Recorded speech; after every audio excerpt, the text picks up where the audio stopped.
Le métier du private equity, c'est un métier récent que j'ai eu la chance de connaître depuis ses débuts dans les années 80,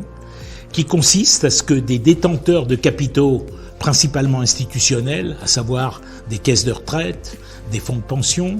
des compagnies d'assurance, des banques et quelques individus fortunés qui souhaitent investir dans des sociétés non cotées, délèguent la gestion de ces investissements à des sociétés de gestion ultra spécialisées qu'on appelle les sociétés de private equity. Ce métier, qui est né aux États-Unis, a connu un développement spectaculaire au cours des 40 dernières années, tant du point de vue géographique,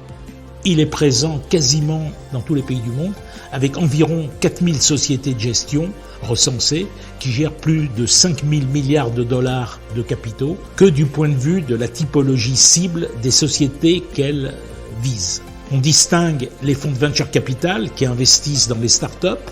on distingue les sociétés qui investissent en capital développement ou en growth, en utilisant la terminologie anglo-saxonne, qui investissent dans des sociétés en croissance, et on distingue les sociétés qui investissent en buy-out, dans le rachat de sociétés de taille croissante, ou qui peuvent atteindre plusieurs dizaines de milliards de dollars, avec utilisation d'un effet de levier, c'est-à-dire de la dette, ce qu'on appelle le LBO ou le buy-out en anglais. Et enfin, le rachat de sociétés en retournement.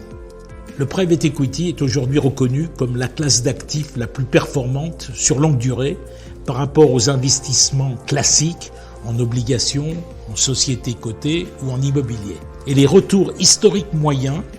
du private equity, principalement buy-out et growth, sont compris entre 10 et 15% par an, sachant que les meilleurs fonds mondiaux retournent plus de 20% par an.